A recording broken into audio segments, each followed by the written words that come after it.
Olá, olá, tudo bem com você? Seja bem-vindo a mais um episódio do podcast Plenamente. É tanto podcast por aqui que às vezes dá um bug. E hoje a gente vai começar uma série super especial, onde eu convido os coautores da obra TDAH e Você, como esse transtorno te impacta, que é o livro que eu estou coordenando pela Literary Books, que é uma editora que tem publicado os meus livros, e eu tenho participado de algumas obras deles. E hoje eu vou receber minha primeira convidada, que é a Ana Lira.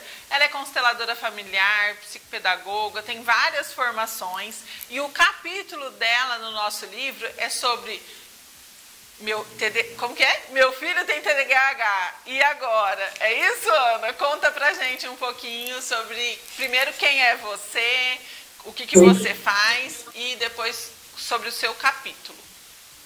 Primeiramente, muito obrigada, fico muito lisonjeada de fazer parte desse podcast, seu trabalho incrível, e também de compor essa obra, né? Também como coautora da obra que você está coordenando, também atua aí nas publicações da Literary, já é a quinta obra que eu também escrevo junto com a Literary, e atuo, né, na área da saúde emocional, com algumas vertentes, então, tendo como pano de fundo a psicanálise, a psicopedagogia e a neuroeducação, e também tendo as formações voltadas para constelação familiar, programação neurolinguística, atuando no contexto da dinâmica familiar. Então, por isso que eu me ative para falar com a família, com quem recebe esse diagnóstico, né? Qual é a tratativa a partir do diagnóstico, as dores, o impacto e as soluções. Perfeito, maravilhoso. Eu li já alguns capítulos, né? Porque a Literary manda para eu organizar e ver o que está repetido, porque como é um tema importante, muitas pessoas vão e definem e tal. Então a gente está dando essa organizada nas obras, e o seu capítulo me chamou bastante atenção, justamente pela forma como você colocou a forma de lidar com esse diagnóstico. Eu sou TDAH, fui diagnosticada quando eu fui buscar um diagnóstico para o meu filho, que foi o meu filho mais velho, que hoje tem 28 anos, e foi através da dificuldade que ele tinha para ser alfabetizado, isso há 20 anos atrás, que eu tive o meu primeiro contato com o TDAH. E aí eu fui fazendo as minhas especializações nessa área justamente para buscar respostas, para buscar ferramentas, porque naquele tempo a gente não tinha tanto acesso à informação como a gente tem hoje, nem se sabia sobre TDAH. Isso é muito recente, né? No Brasil principalmente. Então eu fui buscar fora, enfim. E foi um impacto muito grande quando eu descobri que eu também era TDAH, né? Então, a forma como eu funciono, como o meu filho funciona, que é um TDAH hiperativo, e o meu segundo filho é um TDAH só desatento. Quando eu comecei a entender essa dinâmica no aspecto cognitivo, no aspecto sistêmico, o que isso estava impactando e ao que isso estava conectado. Eu já constelei o meu TDAH e o dos dois meus filhos para entender o que está por trás disso, e depois de ter constelado, mudou completamente a dinâmica deles, acalmou demais. Assim, foi o meu filho de 18, que nunca aceitou tomar medicação, está tomando Ritalina, e a potência dele como pessoa se transformou, e com outras terapias também, né, o neurofeedback que ele faz, enfim. Nossa. Essa consciência é essencial. Então conta para mim um pouquinho. Eu achei que você trouxe isso com uma leveza e com uma sabedoria muito grande. Eu adorei o seu capítulo. Eu queria que você contasse um pouquinho sobre o que você fala, no que você se apegou mais na hora de construir essa obra, porque você tem várias formações, né? Você tem vários olhares, como psicopedagoga, como consteladora, como psicanalista, né? Então, cada uma dessas formações foca em um ponto. E eu acho que você conseguiu fazer um mix de tudo isso de uma forma muito sábia no seu capítulo, né? Conta pra gente um pouquinho. Então foi ótimo te escutar falando, né? Existe uma similaridade aí na nossa trajetória, né? Eu sou mãe de TDAH, hiperativo e um desatento. Eu sou mãe de gêmeos. E não por conta deles, né? Eu já atuava na área do TDAH e com eles, a busca pela estratégia no dia a dia, meus filhos têm 11 anos atualmente, então é algo recente. Então lá atrás, desde o princípio, tinha aí um olhar muito mais já consciente, uma estrutura, todos os profissionais muito mais preparados, o mercado muito mais preparado para esse diagnóstico e eu que já atuava na área. Então, quando logo de início, né, me deparei com os meninos, eu observei aí o comportamento e, além disso, né, que foi essa vivência integral. Então, eu já atuava no consultório e aí eu passei a conviver na minha rotina, no dia a dia. Todos os lados da moeda, né? Em todos os lados. E aí eu tenho a vertente do adulto também, né? Que pouco se é você... E essa tua fala do achado na busca pelo diagnóstico do teu filho também é muito comum. Então, em consultório, eu lido muito com famílias TDAHs, né? Por conta até que se sabe que há uma hereditariedade, um percentual muito, muito alto. Então, é muito importante que a gente consiga falar com leveza, trazer uma linguagem de fácil acesso e olhar, não como um transtorno em si, um olhar de alguma forma até com uma certa discriminação que se tem, ou com pouca informação, porque há uma banalização. Mas sim, com um olhar um pouco mais ampliado, de uma forma diferente de funcionar. E a partir disso, os recursos. Então, quando eu decidi falar no capítulo, eu nem mencionei a questão, né, dos meus filhos, etc. Mas eu quis trazer esse acolhimento, né? Porque é muito comum, a partir do diagnóstico, vem um mix, né, de sentimentos. Então, primeiramente, um alívio, muitas vezes, por ter um nome, né, uma classificação. Agora eu entendi o porquê que era desafiador. Agora eu entendi por que aquele comportamento, por que a minha dificuldade. Até porque o diagnóstico alivia um pouco a culpa, né? Porque a mãe do TDAH, quando meu filho não aprendia, eu falava, gente, o que eu fiz de errado? O que eu não ensinei pra ele? O que eu não fiz? Então eu me culpava muito por ele não conseguir. Aí chegou uma fase, tipo, na pré-escola, que a diretora falou pra mim, olha, a gente não tem como passar ele pro primeiro ano, ele não tem condição de acompanhar, vai ter que fazer o pré 2 vezes. E ele fez 2, e ele fez 3, e aí eu consegui alfabetizá-lo, e aí ele foi. Entende? Porque precisou todo de um jeito diferente para que ele conseguisse compreender. Exato. Essa é a fala. A minha experiência foi na outra vertente. Os meninos aqui têm a comorbidade, eles têm altas habilidades. Então, um dos meus filhos se alfabetizou sozinho com 3 anos. E ele tem a superdotação num nível muito alto. E, ao mesmo tempo, uma intelectualidade, um vocabulário muito ampliado, uma leitura muito rápida das situações das pessoas, uma memória absurda, porém, uma extrema dificuldade com tarefas simples.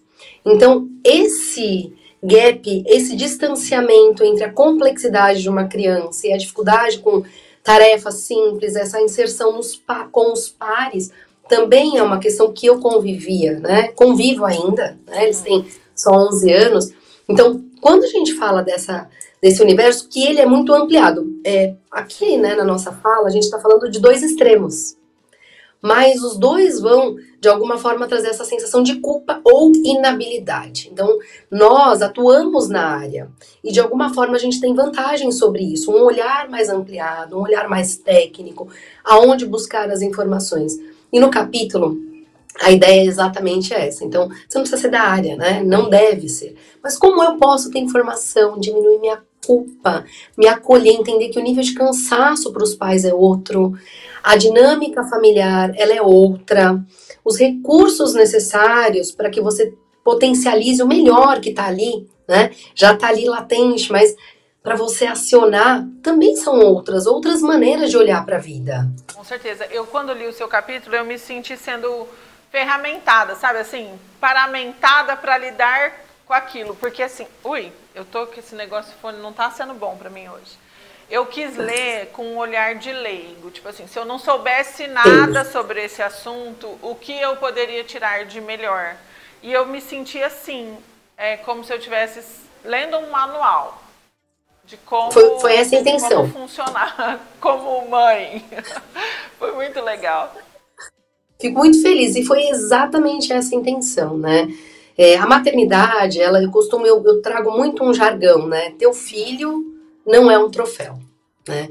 Eu costumo trazer isso no consultório em geral, porque a gente vai para a escola, a gente é preparado desde cedo para o mercado de trabalho, né? A gente é instrumentalizado o tempo inteiro. Então, como a gente deve agir profissionalmente, o que a gente vai aprender socialmente, a gente não é tão unido. A gente tem os fatores gerais, sociais e essa inserção.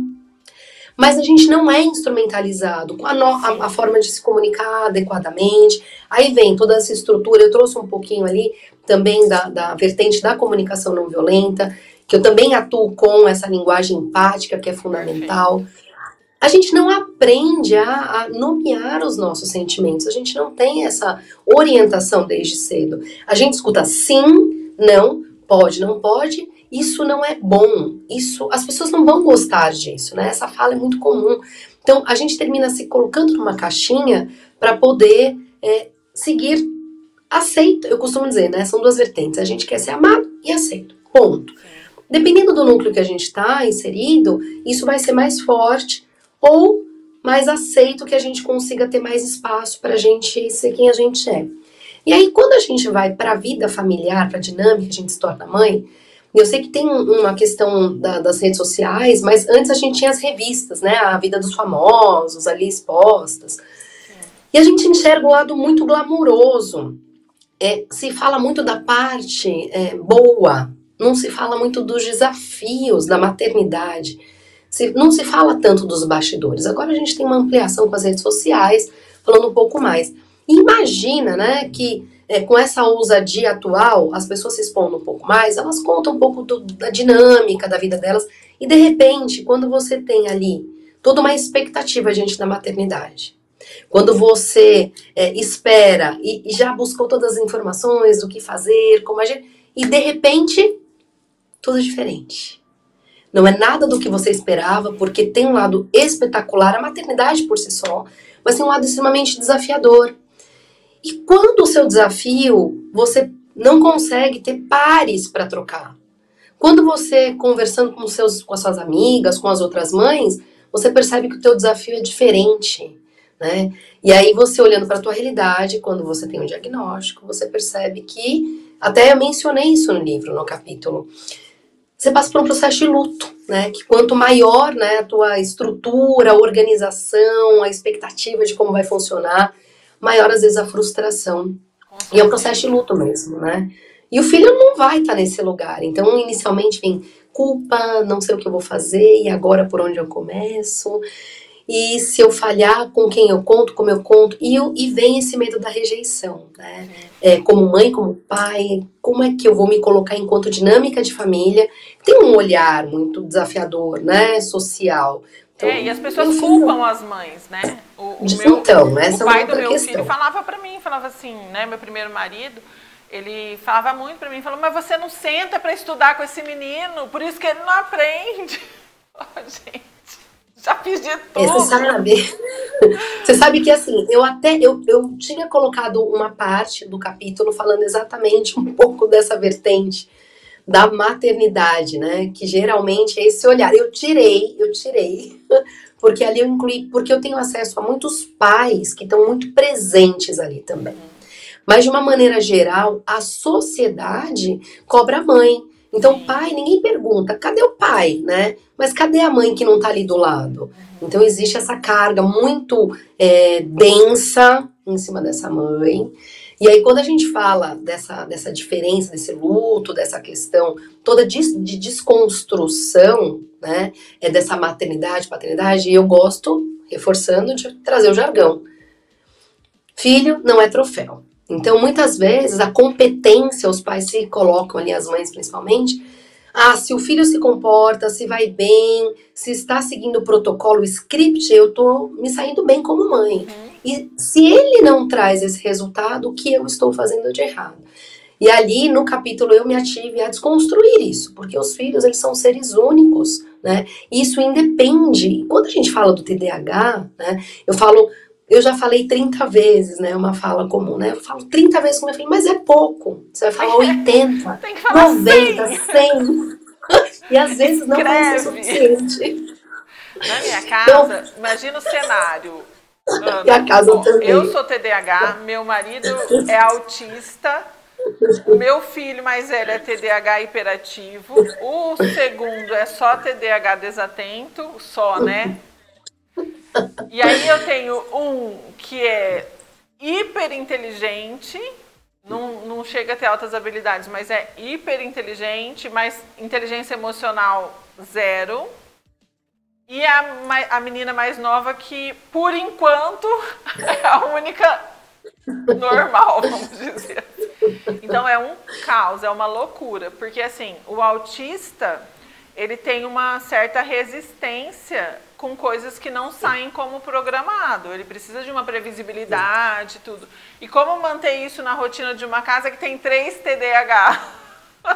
É uma loucura. Muito então a minha desafiador. casa, assim, é tudo cheio de bilhetes, eu escrevo na geladeira, nos vidros, nas paredes. É tudo igual aqui. A gente cria estratégias e dá tudo certo no final, mas é bem desafiador. E o meu TDAH, ele é hiperativo também. E eu só fui detectada um dia que o médico do meu filho perguntou: já aconteceu com você alguma vez de você esquecer alguma coisa muito importante para você? Eu falei, eu já esqueci o meu filho em casa quando ele tinha menos de um mês. Eu saí, fui embora para casa da minha mãe. Quando eu cheguei na casa da minha mãe, ela falou assim, cadê o Antônio? Antônio? Eu larguei ele no berço dormindo. Voltei para minha casa e a criança estava lá dormindo. Ele tinha 40 dias.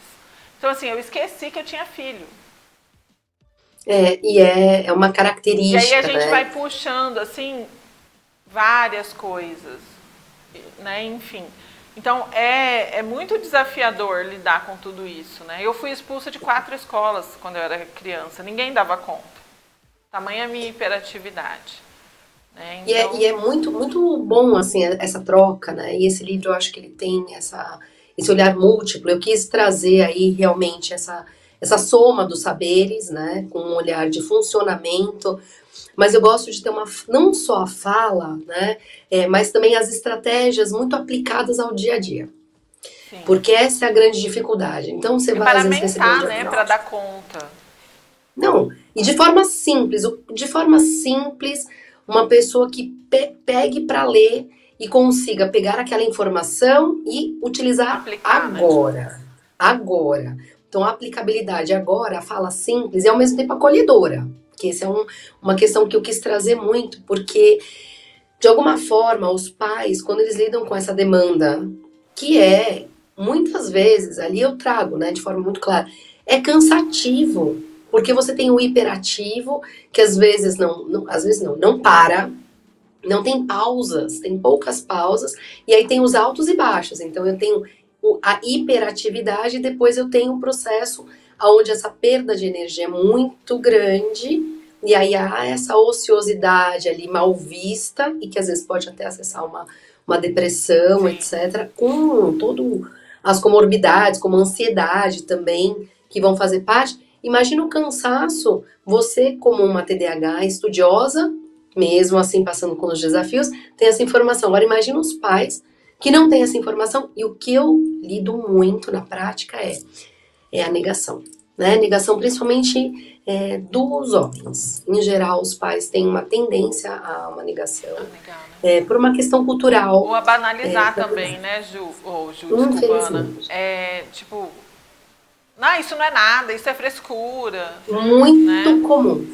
Infelizmente. Ele é preguiçoso mesmo. Ele é preguiçoso. Exato. Não é possível que ele não lembra, que ele não consegue. É bem complicado, né? E aí vem esse rótulo, né? Aí a criança termina. E eu quis falar das crianças, né? Que é esse olhar aonde os pais se cobram mais.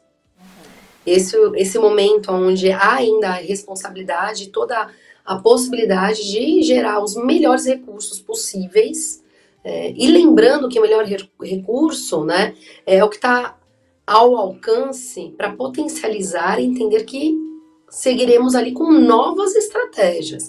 Então, acessar esse campo da criatividade, que é extremamente fértil, né? Que eu falo que é o campo do muita iniciativa e pouquíssima acabativa, porque essa questão do estímulo, né? Para vocês dar continuidade é uma questão crítica no TDAH. Sim. Então é muito prazeroso, gostoso, tudo aquilo que é mais curto é gostoso de fazer, aquilo que é a longo prazo, que não é tão prazeroso, é extremamente difícil de manter a atenção ali. E aí imagina a sensação quando você tem um ambiente, às vezes não favorável, onde tem alguém te descredibilizando, né? Falando que você é preguiçoso, que é só mais um pouquinho de força de vontade. Costumam dizer, né? Não gostam de ser cobrados. Não me cobre, mas se não me cobrar, eu não vou lembrar. Então, dificilmente não vai acontecer. Então, e aqui em casa é uma fala. Ai, mãe, eu odeio rotina, né? E eu costumo dizer para eles, mas a rotina é incrível, ela pode ser incrível, mas a gente precisa de parâmetros. Então, essa coisa de ser sempre igual, que gera uma sensação de tédio, é um grande desafio. Sim. Mas sem a rotina, não funciona. Não dá para fazer nada, absolutamente nada. Então é um desafio que eu também vivo. E é interessante, nesse final de semana, inclusive, eu estive com diversas famílias, né? Algumas famílias aí com filhos com TDAH, alguns também com TDAH e com as comorbidades, autismo, TOD, etc. E os meus filhos fizeram amizade rapidamente e uma das famílias falou, Ana, eu estou muito receosa, né? A gente já se conhecido há pouco tempo, meu filho tem um TDAH, ele é medicado, ele 14 anos, TDAH hiperativo, tem aí um autismo leve, mas tô um pouco, eu falei, não, fica tranquila, aqui ó, TDAHs aqui e eu tô acostumada. Ela se emocionou, né, e ela falou, Ana, é muito difícil, eu me sinto culpada, julgada, e ela pediu desculpa previamente. Meu filho fala algumas coisas totalmente descontextualizadas, ele às vezes parece que é sem noção, e não é. E o marido é autista, né? E ela falou, Ana, é super desafiador, e eu tô tão feliz por não ter que explicar tanto, e não ter que me desculpar tanto.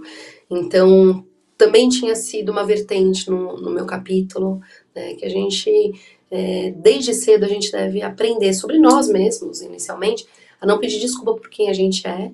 E quando a gente, né, aceita esse lugar, porque geralmente essa exclusão e esse preconceito parte muitas vezes dos próprios pais, sim, por conta dessa construção idealizada. Então, se torna mais leve, que foi o que você trouxe, que sentiu o capítulo leve. Porque a ideia é trazer leveza quando a gente aceita que é a realidade, ok. Então, esse é o caminho que eu tenho. Quais são as estratégias agora? Somos assim, ponto. O que fazer com isso? Exato, né? Exato. E desafios vão ocorrer, de alguma maneira, né, de uma forma geral, vão ocorrer desafios na vida.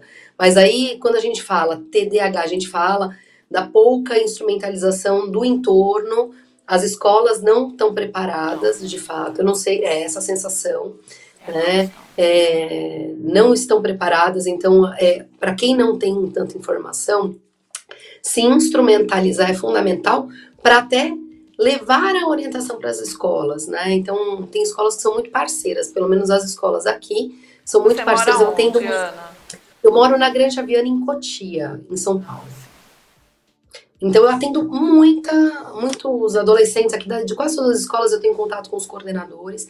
E as escolas, né, a partir do momento de uma construção muito bem feita, de um trabalho conjunto, as escolas têm uma excelente receptividade.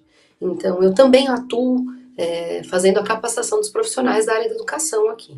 Então, instrumentalizando toda a tratativa dentro da sala de aula. Então, não é só o coordenador, sim, não é só a informação. Quem está ali então, como no tete-a-tete com o aluno, é fundamental se informar, pelo menos, sobre as melhores estratégias, né?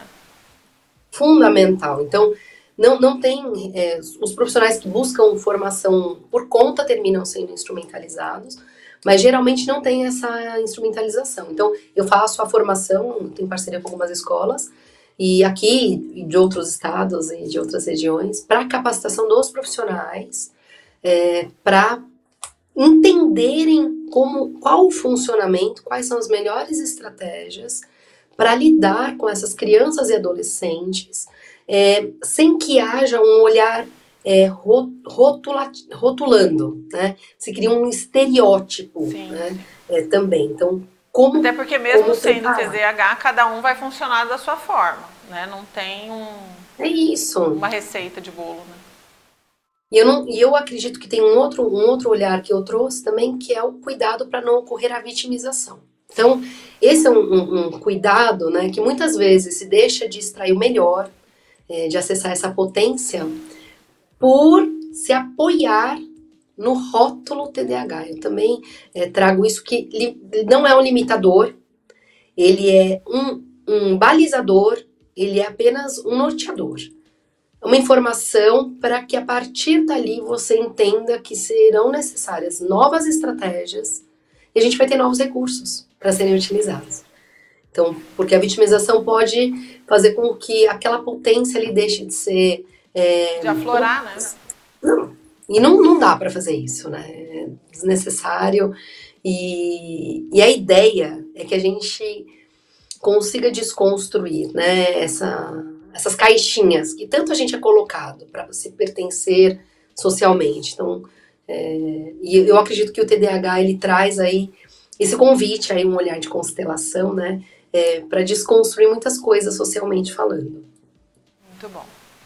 Eu compartilho desse seu mesmo ponto de vista. Eu realmente acredito que cada um tem o direito de ser quem é e de se expressar e de se contextualizar com o mundo da forma que se sente mais potente, né? Então, quando a gente rotula, quando a gente tenta encaixar em padrões, a gente está desperdiçando essas potencialidades, impedindo, né, que as pessoas possam exercer esse sagrado direito de ser quem é, que muitas vezes é diferente do que a gente como mãe idealizou, mas que quando a pessoa consegue se sentir leve em ser quem ela deslancha. É impressionante, assim, quando a pessoa está confortável em ser como ela entra em sintonia com a sua vida e a coisa acontece. Então, acho que a primeira coisa que a gente tem que ter em mente é que ela não é um TDAH, ela é uma pessoa que funciona de um jeito diferente e quando ela se sentir confortável em ser quem ela vai se expandir, ela vai atingir o seu ápice, né? Com toda certeza. Perfeito. Que é isso, eu costumo dizer, né? O TDAH, ele não é os sintomas, né? Existe também essa questão, quando eu busco os recursos, então as minhas características não são os meus sintomas, então a gente observa aí quando é funcional e disfuncional, o nível absurdo de esquecimento, muitas vezes, aí como a gente sabe, né? Ali as instrumentalizações. Então, eu preciso descansar mais, é preciso um descanso maior, é preciso mais estratégias, mais marcadores para lembrar. Tem N recursos para auxiliar para que não se chegue na disfuncionalidade. Perfeito. Só que quando a gente não sabe, a gente olha só para os sintomas e o rótulo. Exato. E aí fica pesado demais. E aí tem um olhar, né, para quem está no bastidor ali. Então, se a demanda é maior e diferente, quando que essa mãe, principalmente, que está à frente, está acompanhando nos estudos, quando ela descansa? Ou quando ela para? Então, isso é um outro fator. Não para. Então, não, esse tem que parar, né? Esse é um outro fator, né, que eu quis trazer um pouco a importância desse olhar para essa mãe, que geralmente está à frente, que precisa parar. Então, o nível de esgotamento percentualmente é muito maior em mães, né, de filhos com TDAH, porque o cansaço é maior. A demanda, ela não tem pausa. Não, e não tem pausa praticamente. E aí, a ansiedade vai lá para cima, esse é um movimento que... Não, é muito desafiador. Então, é um convite também amoroso. Então, pare, né? Não queira arrumar tudo o tempo inteiro, não queira dar conta de tudo o tempo inteiro, porque não vai acontecer. Vai ser mais uma frustração. Graças a Deus eu também sou TDAH, porque daí eu tenho energia para acompanhar os meus. Se eu não fosse, eu acho que eu já tinha pirado. Eu falo que tá tudo sempre certo, tá né? Sempre certo. Eu com o olhar aí, né, tendo essa percepção, eu também sou TDAH hiperativa, né? Então, essa é uma questão. É que tem um outro olhar aí junto com meu filho aí sendo avaliado, e eu sou hiperativa desde sempre. Então, para mim, é fácil, Normal, tá? né? Que bom, né? Mas eu falo isso, mas em alguns momentos é desafiador também. Sim, Né? com Muito certeza. desafiador, porque não tem pausa. Não tem pausa. Não tem momento para pausa. E imagina a mãe que não é TDAH. Eu atendo algumas famílias, né? Um pouco parecido com a tua família. Então, que se descobrem nessa dinâmica e como entender como cada um funciona. Então, é um olhar. Eu trabalho com as mentorias familiares, que é diferente da terapia. Então, às vezes, tem uma resistência terapêutica em relação a esse atendimento, a orientação parental. Então, quando a gente trabalha com a mentoria por aqui, é um olhar muito educativo mesmo, que é o que eu trouxe no capítulo. Ferramentar mesmo, né? Preparar. Muito, né? Entender a unicidade de cada um, utilizando uma linguagem empática, aprendendo a nomear os sentimentos, trazendo sinalizações de quando está confortável, quando não está desconfortável. Lembrando que a gente não vem, né? A gente não tem a luzinha do vermelho, amarelo e azul, então a gente mapear e trazer para nossa família ali, para aquela dinâmica. Quando a gente está bem, quando a gente não está bem, para que o outro não precise adivinhar. E também é fonte de muitos conflitos ali. Sim, né? com certeza. Bom, Ana, adorei bater esse papo com você. Com certeza a gente vai ter outros momentos para se encontrar e para poder conversar presencialmente, inclusive no nosso lançamento em São Paulo, em breve. E é isso. Estou muito feliz com a sua participação no livro, amei o seu capítulo. Deixa suas redes sociais para quem quiser te seguir, te acompanhar. E é isso. Muito obrigada. Eu que agradeço pelo convite, por fazer parte dessa obra. Tenho certeza que a gente vai contribuir com muitas e muitas vidas por aí. Então, eu te espero, né? Espero quem está assistindo a gente aqui. Lá nas minhas redes sociais, no Ana Lira Oficial, lá tem bastante informação. E estamos passando aí por uma reformulação com muita coisa incrível para vocês. Então, estou aguardando vocês lá. Maravilha. Um beijo, então, e até o próximo Beijo Plenamente. Grande.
Solid Benefícios, tudo para cuidar de você e da sua família. Proteção veicular. Proteção para terceiros. Assistência 24 horas. Rastreamento de veículo. Desconto em combustível. E muito mais. Solid Benefícios. Proteção veicular completa. Benefícios especiais e descontos exclusivos. 24 horas com você. Chame no WhatsApp 67 998 24 46 73.